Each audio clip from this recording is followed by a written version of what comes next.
All right, everybody, welcome back to the Kickin' the Tires show, or the Kickin' show, as Justin has so aptly named us. We've got Justin Schuler, Seth Eggert, Zach Catanzaretti, the staff of Kickin' the Tires. Sarah's not with us tonight. Summer not with us. Matt's at working. Rachel, your better half is in, I guess she decided not to join us. But, you know, invite her on. We would love to have her here on the Kickin' Show. But this is episode 3. Welcome. And we got a lot to talk about tonight. Yeah, we've got Bubba Wallace. Right after we actually did the episode last week, we had Bubba Wallace announcing that he is leaving Richard Petty Motorsports at the end of the season. So we'll be talking about and debating ideas on where he's going to go and if that was a good choice for his career. We'll be evaluating the Cup race because if you notice, no cautions except for the competition and the 2 stage completions. So we'll be talking about some tire fall off and if there's any fault anywhere. We'll be looking at some of the playoff drivers, a couple drivers who are starting off extremely hot, a couple drivers who are slumping out and on the outside looking in. And then obviously Justin Allgaier winning both back-to-back races at Richmond for the doubleheader weekend. Think that gets him a shot at the 48? We're coming out of the gate hot, aren't we? I just had to throw that, Molotov cocktail out there. Zach, what you got going? You're going to be at Bristol this weekend. Yeah. It's going to be my 9th consecutive Cup race this year. Lucky turd. Pretty insane. Yeah. And I've somehow managed to put together a career high streak. And it's going to be my 100th Cup race as a reporter. Oh, wow. So it's going to be a really special weekend for me. And I can't think of a better time or place to do it. I mean, Bristol's freaking epic. I love it. I was glad I've been able to cover there for a few years, but I did the night race last year, and just to get the sense of that different type of atmosphere and energy. I'm glad there's going to be some fans there. The All-Star race was fun this year, but just with more on the line with the Cup Series ending their first round, Xfinity ending their regular season, and the Truck Series starting their playoffs. It's pretty much a big weekend overall for all 3 series. I guess this is where I should say, somebody write a story about this being his 100th race or something like that. I know. Sarah usually does those pieces. She should. I do them too. I just haven't had time this year, unfortunately, with other things going on. Hey, we'll just celebrate within and just be thankful that we've got you here with us at Kickin' the Tires. As for those that don't know, you're one of the longest tenured. I don't know what you were thinking when you said, "Hey, I want to come over here and work with you at Kickin'," but I'm glad you did. It's been fun. So, Seth, what's your weekend looking up like? I know you've got a lot of iRacing stuff going on, and aren't we sponsored something tonight? Yeah, we sponsored Heat 2 of the Off Access 500, which is a charity race with Mission Christmas. It's actually going on right now. I had the stream up on my phone, but apparently I don't have a subscription to Pit Road TV, so it cut off after lap 12. No. You'd think they'd hook the sponsor up with a free feed or something. I don't know. But last I saw, Tim Duggar had barrel rolled. Greg Stumpf pole vaulted over the pit wall, and TJ Majors was leading. All right. Hey. Otherwise, just covering the races from home. Unfortunately, I am self-quarantining at least until Friday when test results come back. Hopefully. If you're not sick by now, you're fine. Otherwise, basically iRacing stuff. Just got my throwback car set up for the Monday Night League. If you haven't checked it out, it's on my Twitter and on my Facebook as well. I'm throwing back to Dick Trickle's 1985 ASA Championship car. That's a great segue for me because I want to do my throwback for the race to Mark Martin and the Viagra car. So there you go. Yeah. You can have Dick Trickle. I'll take Mark Martin and the Viagra car. I can't make that car, so I've got to have somebody try to put that one together for me. Paul Sutton, he's the one who made mine, and he knocked it out of the park. So definitely reach out to him. It looks good. Otherwise, iRacing, next week you have the Coke Series at Las Vegas, and you have the iRacing Road to Pro Series, their season finale at Phoenix at the same time. So I'm going to have to figure out how to cover both. Because 2 I can't. laptops. I do have the laptop and I have the desktop, so I can probably work that out. Boom. So now that we've thrown Justin's run of show completely out the window and I've screwed everything up, Justin, let's get back on track, and we'll reel it in here, and you tell us what we need to talk about. Yeah, well, we'll get back on track by talking about someone that is risking himself to not be on track next season, though I don't see that happening, obviously. But Bubba Wallace announcing he's leaving RPM at the end of 2020. Did this catch you guys off guard? No, in the end, no, honestly. No. All right, so then obviously that begs the question that everyone on NASCAR Reddit and NASCAR Twitter is all rumoring about. He's going to the 48 car, right? Actually, we have no clue. But where do you guys think he's going? Denny Hamlin, the 13 charter with Jordan Hamlin Racing. I'm just telling you, Denny and Bubba are tight, okay? No, there's no secret that Denny wants to work something out. My understanding is it's going to be a Toyota-backed Denny Hamlin push Michael Jordan type thing partnership, And now I'll say this: I don't know that Michael Jordan's involved in it, other than I know Denny Hamlin is involved with Michael Jordan in their business dealings together. Well, but I have heard that Denny Hamlin wanted to start a team. He wanted to put Bubba in the car, and they were going after the 13 charter, which is where Ty Dillon is and those two have been working together for a while. That's no secret there either. Hamlin and Michael Jordan. Right. Those two have been trying to figure something out for a while. So that didn't come out of left field. I mean, Michael Jordan sponsors both of Hamlin's esports cars in the eNASCAR Coca-Cola iRacing series. Mm-hmm. So and not only that, if I remember correctly, one of Denny's Truck Series wins at Martinsville, his sponsor was Jordan Brand. I believe you're right. I remember that. I think it was about 10 years ago now, but that it does ring a bell. Jordan Brand being in victory lane at least once in NASCAR before. Yeah, I mean, it'll be interesting to see. Yeah, the natural question is always to go to like where he's going to go. But the first thing I think of anytime I see a driver do something this gutsy, I mean, I think of Matt DiBenedetto just a couple years ago. He was in a similar situation and ended up working out great. Then it worked out fantastic, going from LFR to now Wood Brothers. And you think about Bubba, and I was watching the Dale Jr. download today, and Justin Allgaier was on, and he had a great story to tell from his Cup experience when he was in the 51, struggled for a couple years there. And he just said, when you get that feeling, which is that feeling that Bubba's getting right now, that you want to move on, you want to do something different, you take it. And you almost don't care if it doesn't work out, because you would always regret if you don't take that chance on yourself. And you always wonder what would have happened if I went with my gut feeling. And you can spin that around and say, oh, what if I stayed? What if he stays in this 43? Maybe something will come up next year. But then you're not going with your gut feeling. And I think as a driver and just as a person, that's what really gets to your head.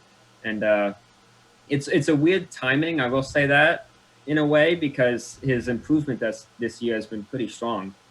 His top 10s are a career high, lead lap finishes, average finish, championship ranking, they're all up, all career highs. And you wonder why he would give it up now that he's aligned with, with what RPM is doing with Chevy. They're finally starting to get their act together a little bit. His experience is kind of needing that.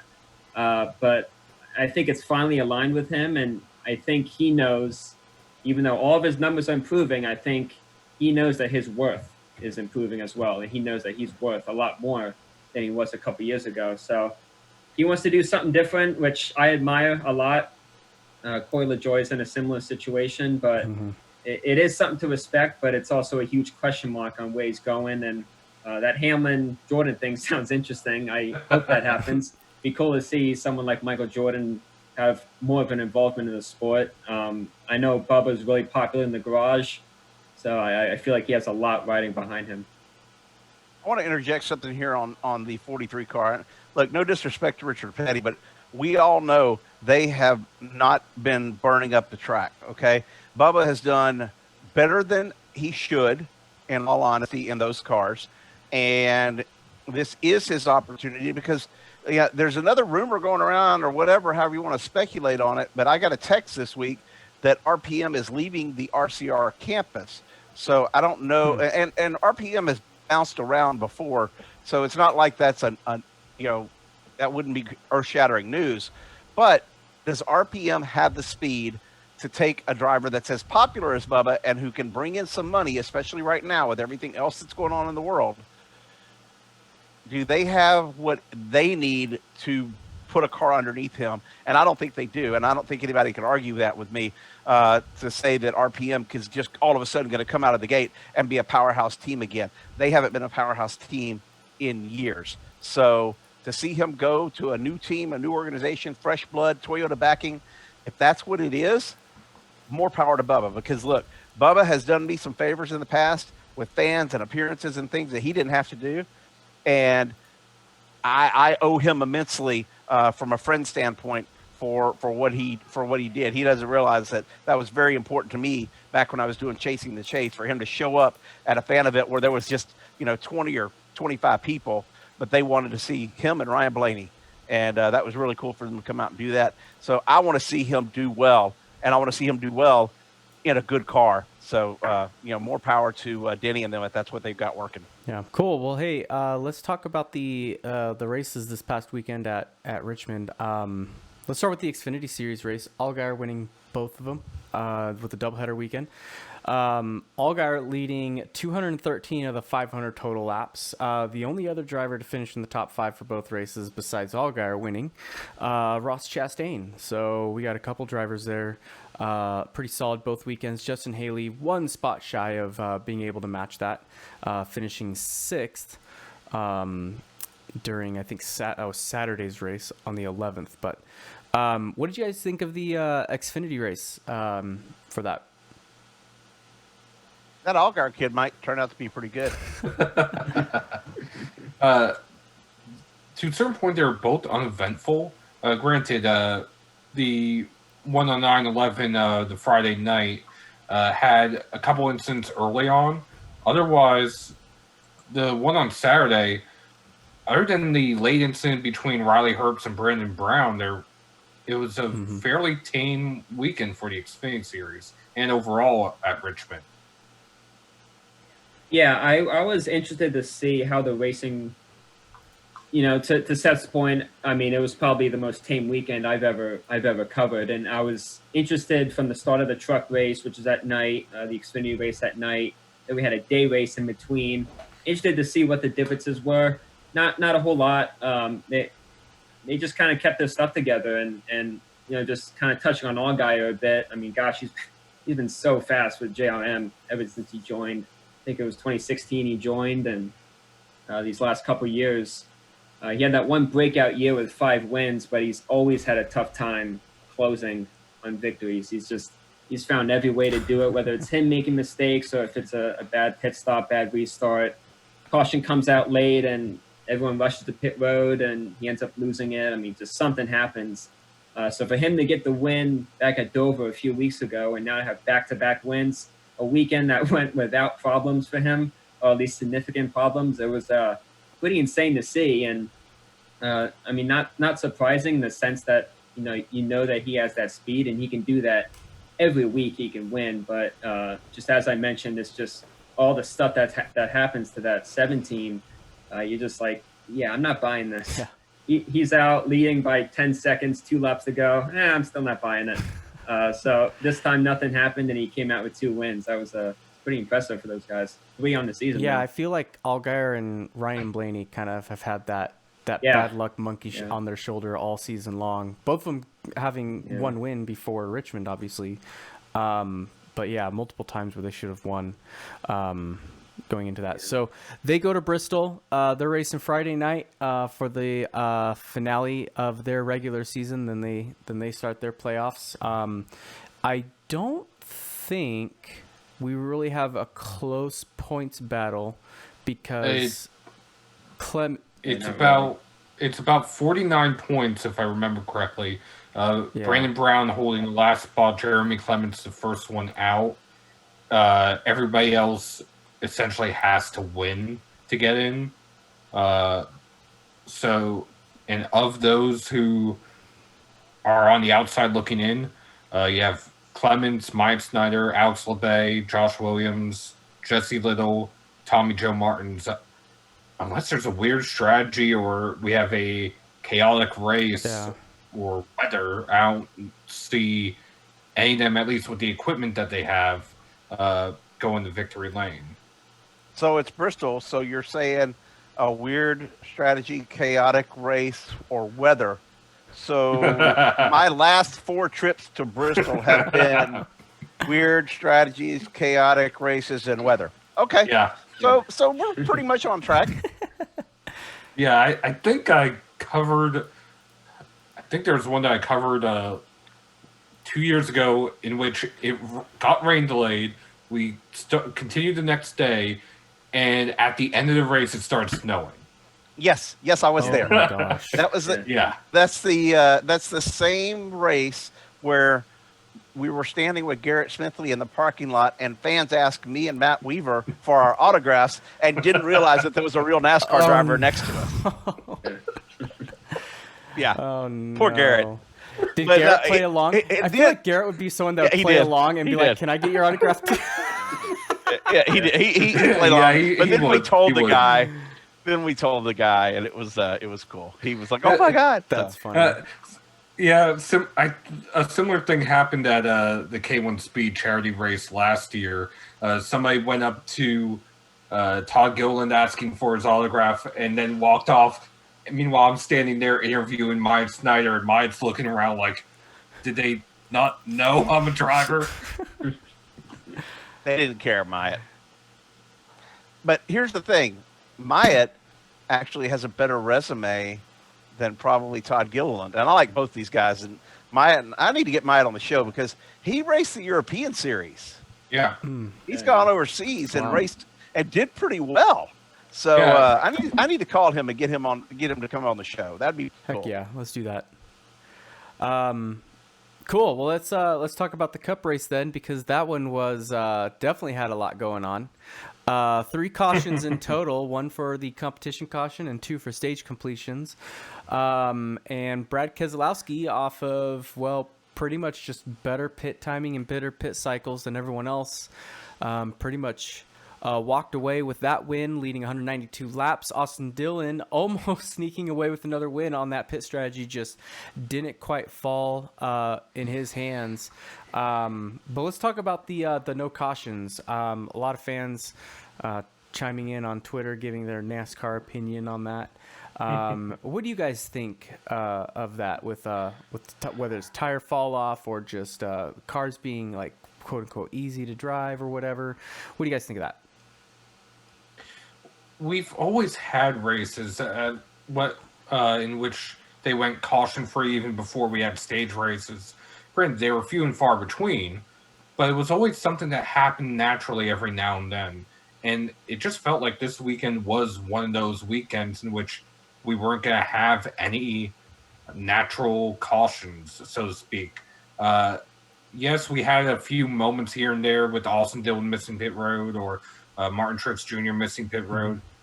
But outside that, we didn't have many moments. Maybe Jimmy Johnson tagging the wall, and NASCAR on NBC didn't catch it, but apparently it was contact between him and Bubba, and when Jimmy got loose, he may have been trying to go back after Bubba.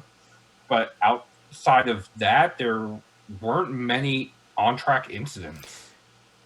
I can guarantee you, and I will bet money, if anybody wants to take this, that we don't go caution-free this weekend in the Cup race at Bristol. Just saying. I'm willing to give like 3-1 odds if anybody would like to, take that bet. Well, I wouldn't take that. You bet 500, I'll put up 15, and we'll see what happens. As long as I was actually going through stats at my other job, I didn't have anything to do, so I was actually looking through different stats. Bristol actually has the longest caution 99 laps for rain in the 60s. Wow. So That's definitely not going to happen. I'm But telling you, yeah, you can make $1,500 of my money right now if you bet 500 that there will be no cautions this weekend at Bristol. then I would lose 500 for sure. Like Somebody's going to probably that's why you're getting odds. That's why it's a bet that you're taking a risk. It could be just why I don't like bet. last week. Yeah. See, I keep on going by track history most of the time, which is why Richmond, something like that, wouldn't surprise me. If there was probably one track I would pick to have a caution-free race, it literally may have been Richmond. Like after the truck and Xfinity races, I predicted that it was going to go caution-free, and I can't believe it actually happened. But yeah. Go ahead. I was gonna chime in. I may be mistaken, but I think we've actually gone caution free at Talladega one time too. Yeah. Sure. I thought we did. We did. So it can happen anywhere. We've had I think both road courses too have gone caution free, and one of the old races at Ontario went caution free, I believe. So yeah, Sonoma was a remarkably clean track, and Richmond's right in that. I mean, the last 4 straight races had 5 or less cautions, and that's during the stage era, so it's really like 3 yellows a race. And the Cup race tied the least amount of cautions since 1982, and obviously none of these were like for real cautions, so it was basically yellow free. And the Xfinity race was kind of on par regular. They had I believe 5 in both. And the trucks, it was their first race there in 15 years, but it was the least cautions ever in the 12 prior races. So yeah, I mean, Seth said it's just something that happens here and there. Richmond seems like a more simple track to race. I mean, I've never been on it, but just watching it, just how the front stretch is curved. I mean, it kind of just leads you into turn 1 and 2. You know, before you know it, you're already in that corner. You kind of roll through there. Turn 3 is probably tough, but I mean, when it comes to the exit of 4, that front stretch is so arced, kind of just leads you right to there. So I feel like they kind of just get around and they get into a rhythm.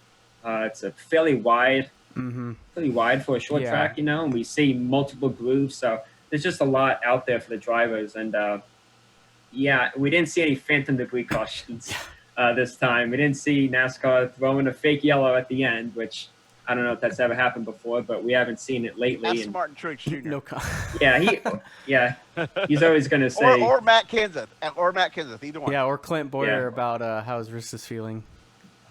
That was something different, and that was right here at Richmond too. Yeah, Richmond. Yeah, like you said, I mean, I've never raced Richmond either, but from my experience being behind the wheel, Richmond's definitely wider. The exit of turn 2 is a lot trickier than a lot of people think, because that wall comes up on you fast, and the exit of 2 is actually a pretty blind turn, especially if you're in the middle of the pack.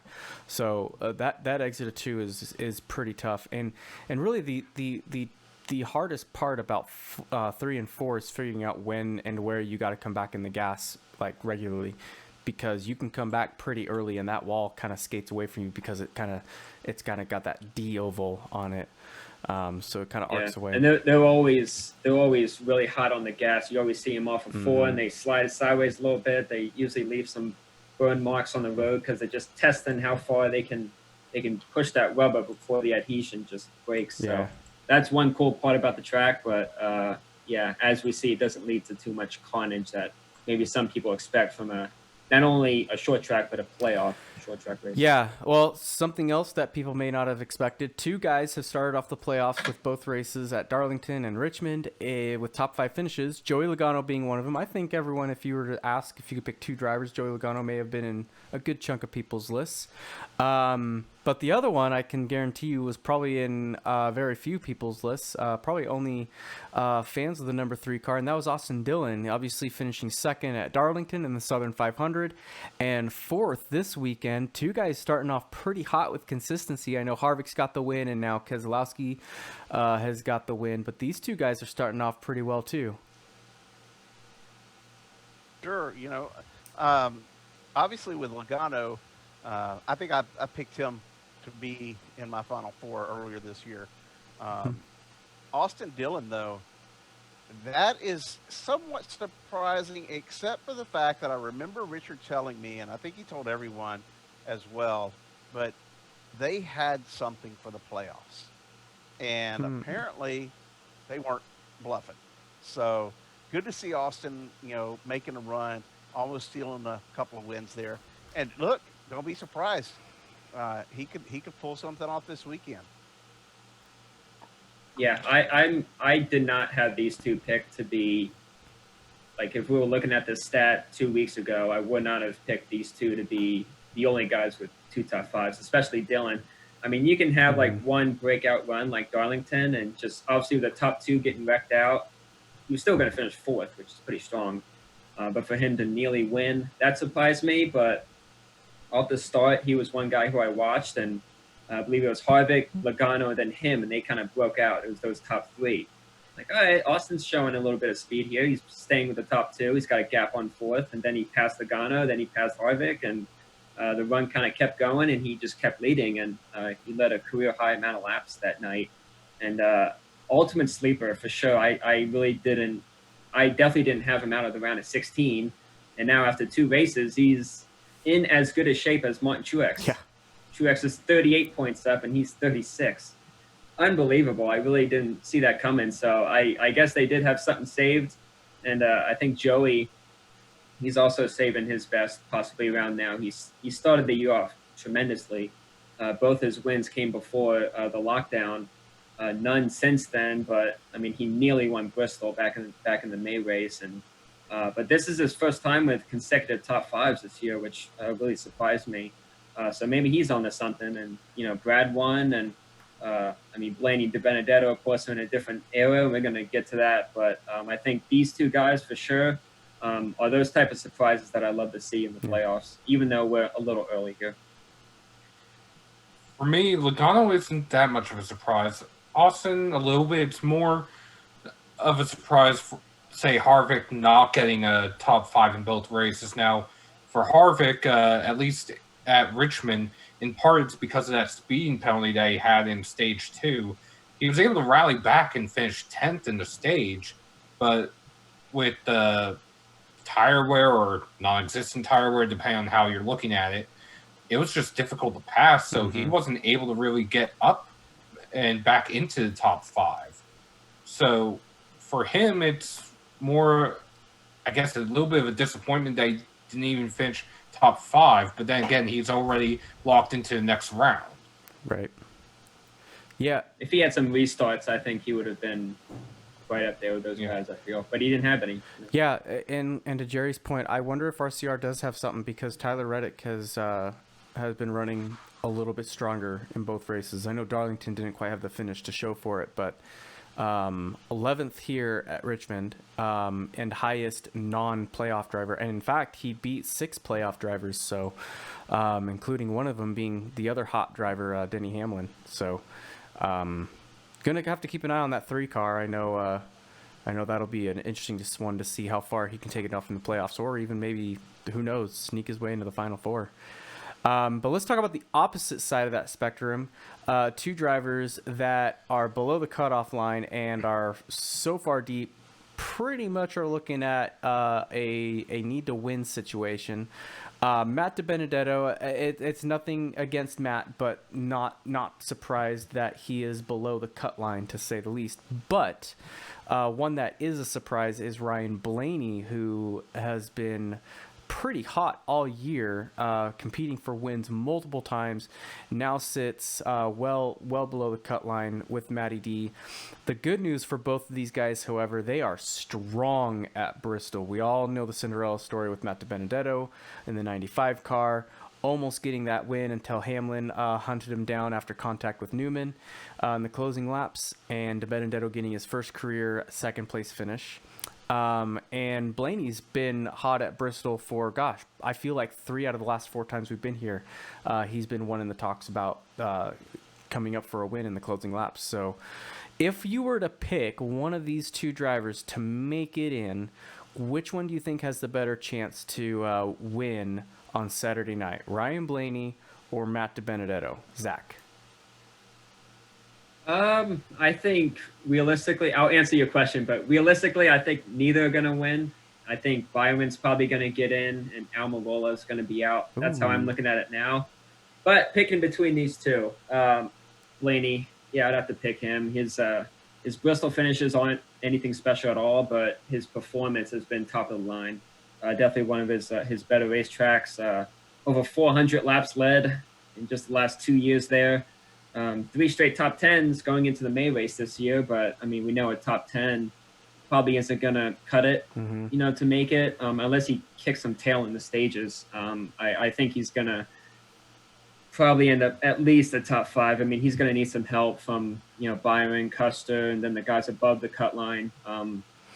But I think if we're looking at a win, I'll probably have to go with him. He has shown me more of a consistent.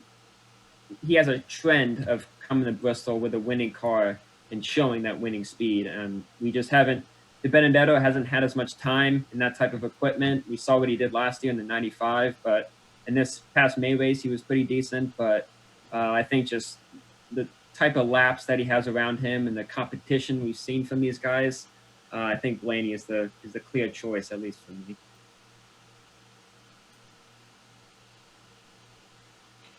Next. Well, for me, honestly, if I had to pick one of the two to win, I'd probably go with Matt DiBenedetto, mainly for the Cinderella kind of story. That being said, as far as who would be the one going out, because for him to win, somebody gets knocked out.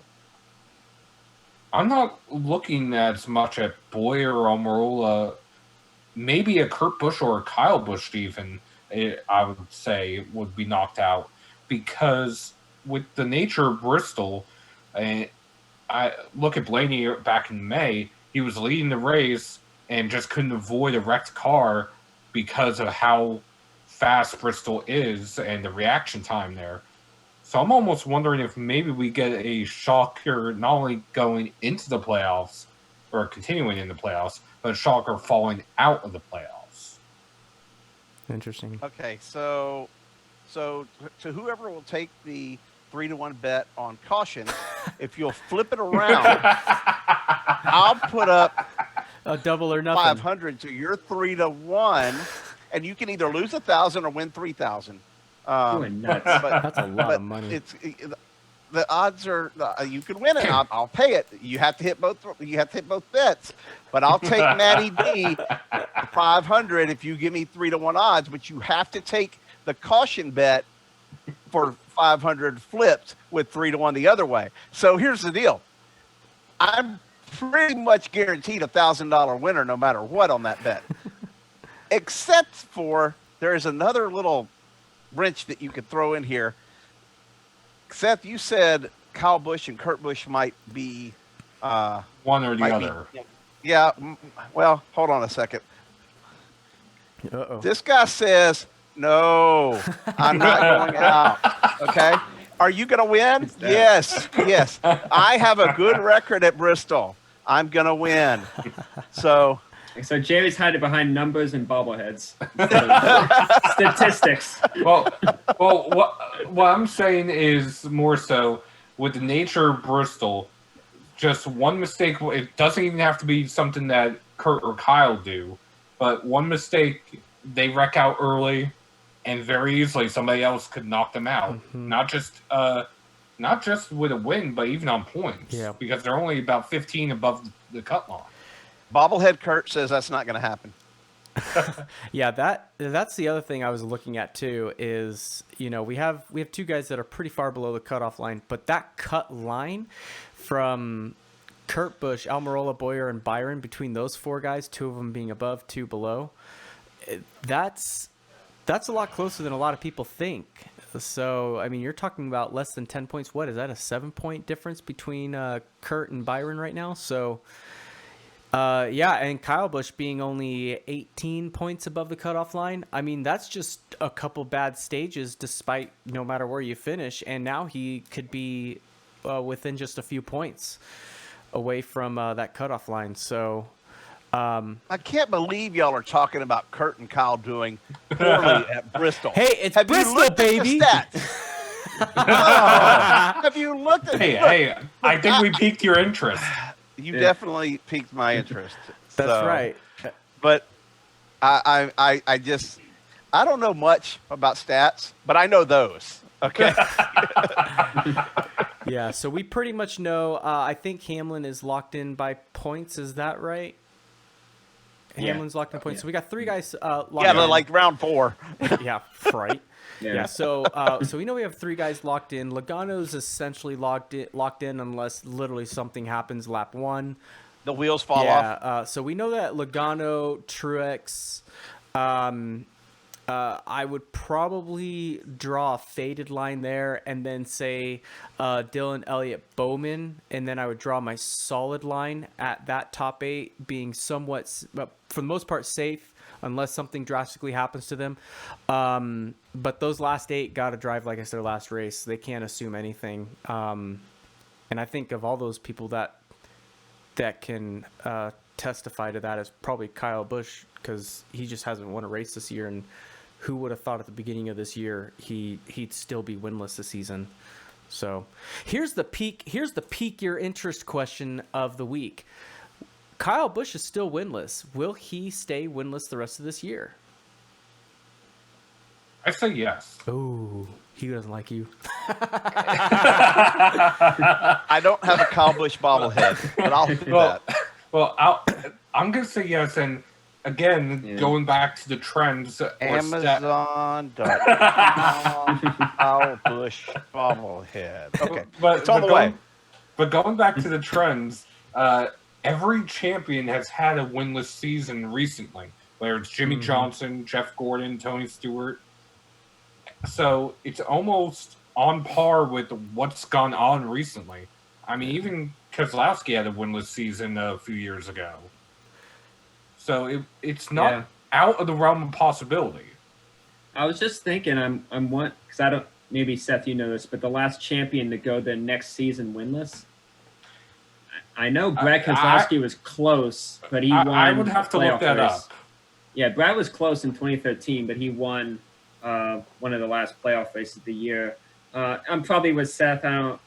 He can totally win, I think, but sometimes you just get that gut feeling. Your heart will say one thing, that's what you want to happen. Your head is kind of looking at the numbers, and then you got your gut where you can't really explain. It's just something that tells you it's going to happen. So my gut's telling me he's not going to win this year. It's just sometimes it's just not your year. I mean, he's having a solid year. Like, everyone was kind of comparing it to Tony Stewart's 2011, but I mean, I think Kyle had 11 top 5s entering the playoffs, and Tony had 3 that year. Yeah. So just, when it came to just a culmination of 26 races, I mean, Kyle put together far more impressive stats, and just in my head, he's way above where Tony was. I mean, Tony didn't even think he deserved to be in the playoffs, and in my eye, Kyle absolutely deserves to be there and can make it to the Final Four. But just winning, it's just been really tough for him. So yeah, I'll be with Seth on that one. Yeah, I'll say no. and I'm feeling the same way too. But like you said, not because of lack of performance or the fact that he can win, because we obviously know he can. And we know the team, sometimes they pull a fast car off the truck and they do well and they get a second or third place finish, which we all know Kyle hates. But I think it's just some of these guys are just playoff hungry, and that playoff hungry with some of these drivers is what's going to keep Kyle out of victory lane this year. That's my instinct. Jerry, what are your thoughts? Has the bobblehead come yet? Has Amazon Prime shipped your thing from one of their drones yet? Not yet, but I will have a KFB bobblehead next week, and we'll ask him if he goes winless for the season. Well, to answer your question, Zach, although but wait, I don't think we have to get past very far into Sunday night, because I think it's going to be a Busch Palooza in Victory Lane. Ooh. So one of them for sure. How many wins do they have combined? It's like 15, bunch. right? Yeah. A bunch, yeah. Gosh, I'll pull it up real quick. It's nuts. I think Kurt has 6 and Kyle has like 8 or 9. But it's very close. They're like within 1 or 2 of each other, because I remember Kurt saying something about how close it was. All right, Kyle Okay, Busch. so Kyle Zach. Busch has 8 wins. Yeah. Kurt Busch has 6 wins. Kyle with 30 starts and Kurt with 39 starts. But Kurt does have more top 10s for there. So to answer the question of champion going winless next season, the most recent one technically is Alan Kulwicki, but that was because he passed away in a plane crash. The next champion who went winless and competed in the full season the next year, Dale Earnhardt Sr. He won the championship in 1980, went winless in 1981. yep. Now, one question: how'd you find that so fast? Because he is a stat genius. Why do you think he Minutes worked ago. for Kickin' the Tires? That was quick, man. That was 40 years ago. That's insane. That's before y'all were born. I was like Way before. 9. Not quite Quickie. I was alive with Quickie. Oh, no, I was talking about Dale Sr. Yeah. I'm pretty sure. 1980. I'm pretty sure every one of y'all was born after 80. Oh yeah. Yes. 90. Yeah, Yeah, 91. yeah. Y'all are youngins. Youngins. Yeah. All right. Anything else we gotta talk about or? Well, I do have one thing that I want to talk about. We had an iRacing event, Monday Night Racing, again this week. If you want to have some fun, go watch the Kickin' the Tires Monday Night Racing League. There's always something to talk about and controversy and maybe some arrogance, and that's what this is about. I beat Ron Capps at Darlington. Ron Capps, that guy that drives like cars that go like 300 miles an hour? Yeah. Hi, Ron. But Ron was great about it. He got caught up in a wreck on the last lap. But we had a chaotic last lap. I made it through. I didn't. I got a 13th place finish, and I have been bragging about it all week. Yes, you have. I didn't. Let's see. I bounced off of Ron. I then bounced off of. I think it was Drew Welker, and then Steve Affron and someone else, and then Michael Massey clipped me in the left rear, and that popped my engine. Well, it was a great night to be driving the Don't DQ Me Bro number 21 Toyota Racing Tundra.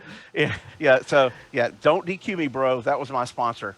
And so we had a good time. But definitely check it out next week if you're an iRacing fan. Seth is our iRacing expert. He writes about this stuff and does a great job. And it will be on Podium Esports. We're returning there for next week and for the championship race on the 28th, 9 p.m. Next week, we are running super late models at Nashville Fairgrounds. It's our throwback weekend. Mm-hmm. And then the championship race is Indy Cars at Indianapolis Motor Speedway. And Kyle Busch has already been confirmed to be entered in that race. Oh, snap. Kyle Busch races with the Kickin' the Tires Monday Night Racing League. What does that tell you? That's pretty strong. Awesome.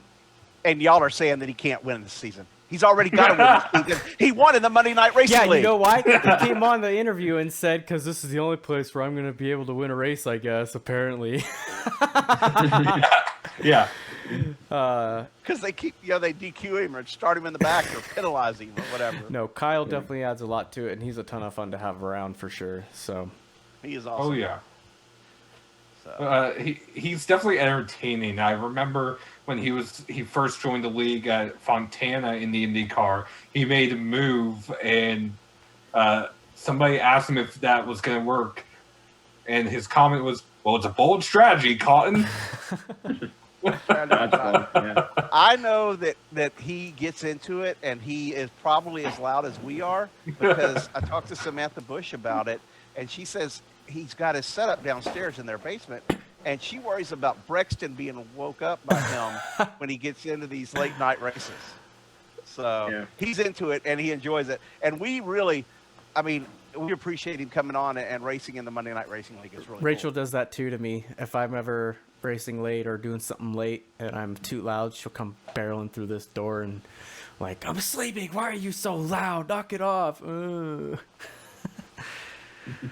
Why didn't she come on the podcast? I've got some questions. for her. She's playing Fortnite.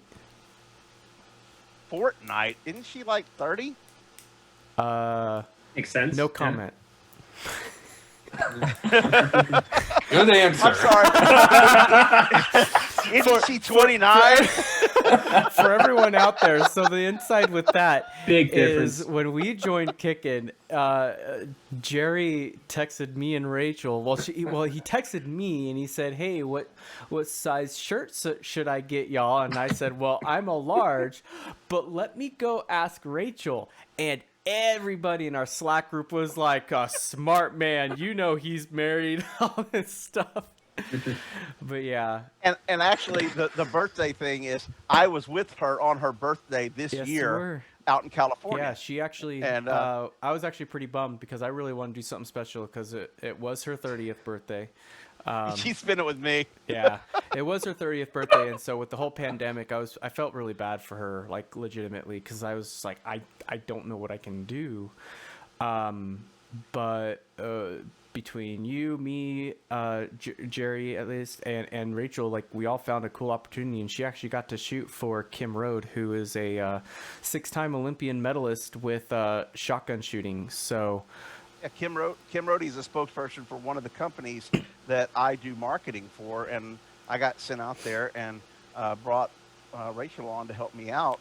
But I did take y'all out to dinner the night before at the kind of a quaint little restaurant in the middle of nowhere. Yeah, no, that was fun to catch up because I know we wanted to catch up quite a bit this year, and the pandemic just kind of stopped all of that. So that was cool to finally catch up a bit. And I brought gifts. I brought Yeah, because you would business never cards mail and these pens and for lanyards. months.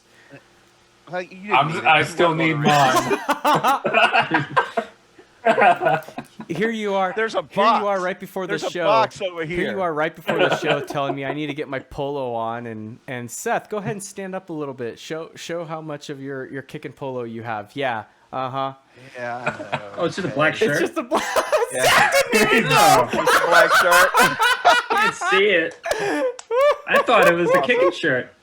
Okay, so Seth. Fooled me. Seth, I don't know why. You blew Seth- your cover. Why'd you say anything? But I'll get you one by next week. Well, what happened was That's what he you told were us for supposed to give it weeks. to me at Daytona.